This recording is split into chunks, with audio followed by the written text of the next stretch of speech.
नमस्कार मित्रांनो, श्री स्वामी समर्थ। भोगीच्या दिवशी चुकून ही खाऊ नका ही भाजी, आयुष्यभर भोग भोगावे लागतील, नकळत अनेक संकटांचा सामना करावा लागेल। भोगीच्या दिवशी केस धुण्याला जेवढ महत्त्व आहे, तेवढेच आपण काय खातो हे सुद्धा तितकंच महत्त्वाचं आहे। त्यामुळे या दिवशी चुकून सुद्धा ही भाजी खाऊ नका। तर कोणती आहे ती भाजी हे जाऊन घेऊया, त्यासाठी व्हिडिओ शेवटपर्यंत पहा। तुमची ही श्री स्वामी समर्थ महाराजांवर श्रद्धा असेल तर व्हिडिओला एक लाईक करा, कमेंट मध्ये मनापासून श्री स्वामी समर्थ नक्की लिहा। येत्या 13 जानेवारीला भोगी आहे। भोगी हा आनंदाचा आणि उपभोगाचा सण म्हणूनही मानला जातो, पण भोगी या शब्दाचा या सणाला दुसराही अर्थ आहे। जेव्हा आपण देवाला नैवेद्य अर्पण करतो तेव्हा त्या नैवेद्याला भोग म्हणतात।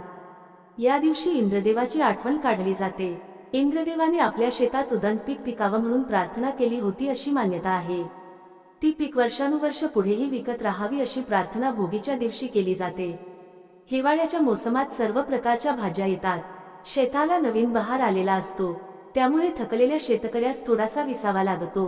मग या मोसमात शेतकरी भोगीची भाजी आणि तीळ मिश्रित बाजरीच्या भाकरीचा आस्वाद घेत असतात। न खाई भोगी तो सदा रोगी हे आपण नक्कीच ऐकलं असेल।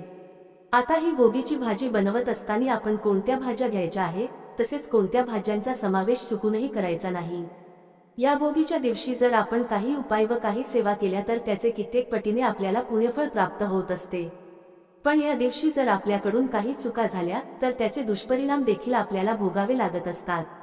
आता आपण जाणून बुजून या गोष्टी करत नाही, पण आपल्याला जर काही गोष्टी माहीत नसल्या तर आपल्याकडून या छोट्या छोट्या चुका होतात। तर या भोगीच्या दिवशी कोणत्या चुका करू नये, तसेच काय करावे याबद्दलची सर्व माहिती आपण आज या व्हिडिओमधून जाणून घेणार आहोत। तत्पूर्वी तुम्ही चॅनलवरती नवीन असाल तर चॅनलला लाईक करा व सबस्क्राईब देखील करा। कमेंट मध्ये श्री स्वामी समर्थ किंवा ओम नमो भगवते वासुदेवाय लिहायला विसरू नका। आता या भोगीच्या दिवशी आपण सकाळी लवकरच उठायचं आहे। अगदी तुम्ही ब्रह्ममुहूर्तावर उठलं तरी चालेल।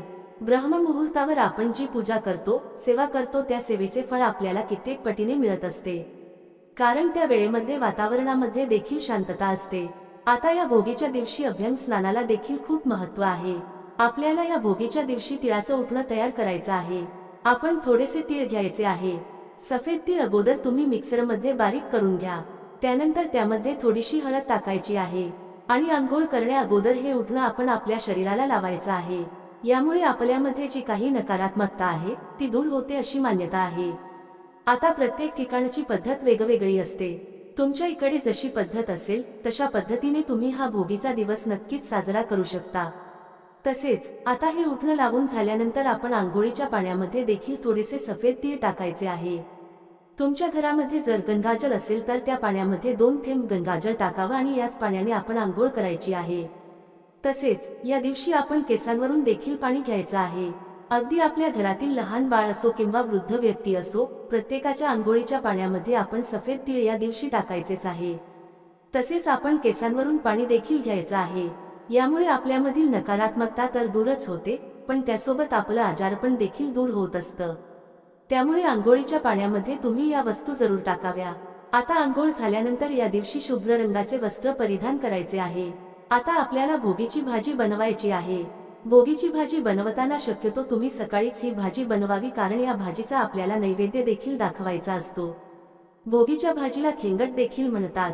भोगी सणाच्या दिवशी अनेक भाज्या एकत्र केल्या जातात। यामध्ये प्रामुख्याने हरभरा, पावटा, घेवडा, वांगे, गाजर, कांद्याची पात, शेंगदाणा, वाटाणा, चाकवत, फ्लावर आदी भाज्या वापरल्या जातात। तसेच या दिवशी चपाती न बनवता प्रामुख्याने बाजरीची भाकर ही बनवली जाते। बाजरीची भाकर बनवत असताना त्या बाजरीच्या भाकरीमध्ये थोडेसे सफेद तीळ टाकायचे आहे। पीठ मळत असताना थोडेसे तीळ टाकावे किंवा अगदी भाकर झाल्यानंतर वरून तीळ टाकले तरी चालेल। तीळ लावलेली बाजरीची भाकरीची या दिवशी बनवायची आहे। पहिल्या बाजरीच्या भाकरीचा नैवेद्य दाखवायचा आहे। यासोबत लोणी, पापड, वांग्याची भरीत, चटणी आणि खमंग खिचडी करण्याची परंपरा आहे। खूप ठिकाणी बाजरीची भाकरी आणि भोगीची भाजी सुगडमध्ये टाकली जाते।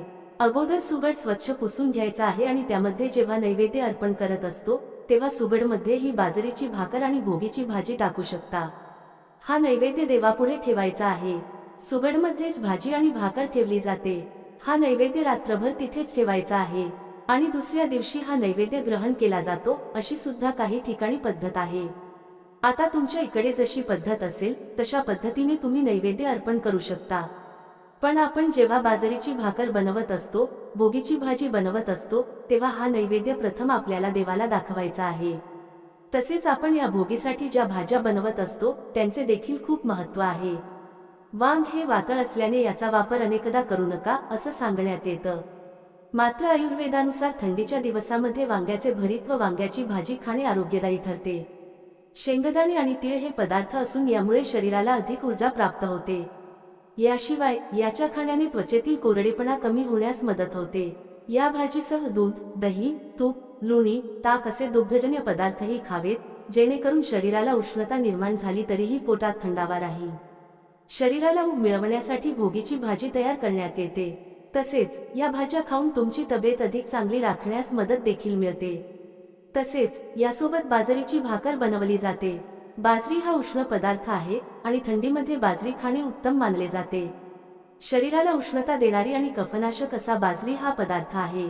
यामध्ये तीळ मिसळून बाजरीचे पीठ भिजवावे आणि त्याची भाकरी बनवावी। ही भाकरी भोगीच्या भाजीसह अप्रतिम आणि स्वादिष्ट लागते। दोन्ही उष्ण असल्याने शरीराला ऊब मिळून थंडी वाजत नाही। तसेच आपण पाण्यात तीळ टाकून आंघोळ करतो, यालाही खूप महत्त्व आहे। जानेवारीत थंडी पडलेली असते, त्यामुळे अंग उकळतं। गरम पाण्यात तीळ टाकले तर तिळाचं तेल त्या पाण्यात उतरतं आणि ते शरीराला लागतं, त्यामुळे अंग देखील चोपड होतं असं सांगितलं जातं। विदर्भ, मराठवाड्यात या दिवशी सासूरवाशीण मुली भोगी सणाचा आनंद घेण्यासाठी माहेरी येतात। या दिवशी जुन्या वाईटाचा त्याग करून चांगल्या गोष्टी अंगीकारल्या जातात। वर्षभर काही चुकले असल्यास तिळगुळ देऊन क्षमा मागितली जाते आणि वर्षभर नात्यातील गुणवा टिकून राहावा अशा शुभेच्छा देखील दिल्या जातात।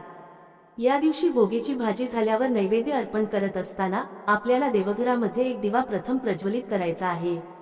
एक प्लेट घ्यायची आहे, त्यामध्ये थोडेसे अखंड तांदूळ टाकायचे आहेत। त्यानंतर मातीची पंती किंवा कणकेचा दिवा घेऊ शकता। या दिव्यामध्ये शुद्ध तूप किंवा तिळाचं तेल टाकायचं आहे। या दिव्यामध्ये चिमूटभर हळद टाकावी, तसेच थोडेसे सफेद तीळ टाकावे। मग 11 किंवा 21 सफेद तीळ टाकायचे आहेत। दिव्याला हळदी कुंकू लावायचा आहे, फूल वाहायचं आहे आणि देवाला नैवेद्य अर्पण करायचा आहे। तसेच हिंदी भाषिक देवाला नैवेद्य अर्पण करणे याला भोग चढवणे असं म्हणतात। त्यानुसार आपण कमवलेली कष्टाची मीठ भाकरी देवाला अर्पण करून देवाकडे प्रार्थना या दिवशी करावी। तिळाचे तेल, कापसाची वात, दिवा तेल मध्यान्ह 2 ओळीत केवढा आशय समावला आहे पहा। तिळाचे तेल आणि कापसाची वात बाजारातून विकत आणलेली नाही, बरं तर आपल्या शेतातून उत्पादित केलेली आणि त्याचा लावलेला दिवा मध्यरात्रीपर्यंत तेवत राहो, एवढा खर्च करण्याचे सामर्थ्य आणि दानत आमच्या ठाई असू दे रे देवा महाराजा। आपल्याकडे शेत नाही की आपण शेतकरी नाही, परंतु हीच प्रार्थना आपण आपल्या बळीराजाला वैभव प्राप्त होऊ म्हणून नक्कीच करू शकतो। कारण आपला अन्नदाता सुखी राहिला तरच आपण सुखी आणि सुख उपभोगी। आता या दिवशी आपण देवाला नैवेद्य अर्पण केल्यानंतर तुम्ही ओम नमो भगवते वासुदेवाय या मंत्राचा देखील 108 वेळा जप करायचा आहे। त्यानंतर तुमच्या आयुष्यामधील जे काही अडचणी, अडथळे आहेत तर त्याबद्दल तुम्ही भगवान विष्णूंना सांगायचं आहे। मग घरामध्ये पैसा येतो, तो पैसा स्थिर राहत नाही किंवा मुलांची पाहिजे तशी प्रगती होत नाही, संतान प्राप्ती होत नाही, विवाह हा वेळेवर जुळून येत नाही। जे काही आहे ते मनापासून आणि श्रद्धेने आपण भगवान विष्णूंना सांगायचं आहे। तसेच या दिवशी आपण विष्णू सहस्त्रनामाचं पठण देखील करावं। यामध्ये भगवान विष्णूच्या 1000 नावांचा उल्लेख केला गेला आहे। अगदी तुम्हाला म्हणणे शक्य होत नसेल तर तुम्ही मोबाईलवरती देखील लावून देऊ शकता, श्रवण केलं तरी चालेल। पण या दिवशी आपण जेवढी सेवा करू त्याच्या कित्येक पटीने आपल्याला पुण्यफळ प्राप्त होत असतं। आता या दिवशी आपल्याला काही भाज्यांचे सेवन चुकूनही करायचे नाही। त्यामध्ये आपण मसूर डाळीची भाजी भोगीची भाजी बनवत असताना घ्यायची नाही। अगदी आपण या दिवशी खिचडी बनवत असतो, त्यामध्ये विशिष्ट डाळींचा समावेश करत असतो, मग यामध्ये आपण मसूर डाळ चुकूनही टाकायची नाही। या गोष्टीची आपल्याला काळजी घ्यायची आहे। या भोगीच्या दिवशी आपण मांसाहार पूर्णपणे वर्ज करायचा आहे। अगदी भोगीचा जो अगोदरचा दिवस आहे त्या दिवशी संध्याकाळी देखील आपण मांसाहार पूर्णपणे वर्ज करावा। तसेच भोगीच्या अगोदरच्या दिवशी संध्याकाळी देखील आपण मसूर डाळीचा वापर चुकूनही करायचा नाही। तुम्हाला जर हा व्हिडिओ आवडला असेल एक लाईक करा आणि कॉमेंट बॉक्समध्ये श्री स्वामी समर्थ नक्की लिहा। चॅनेल सबस्क्राईब करा। श्री स्वामी समर्थ।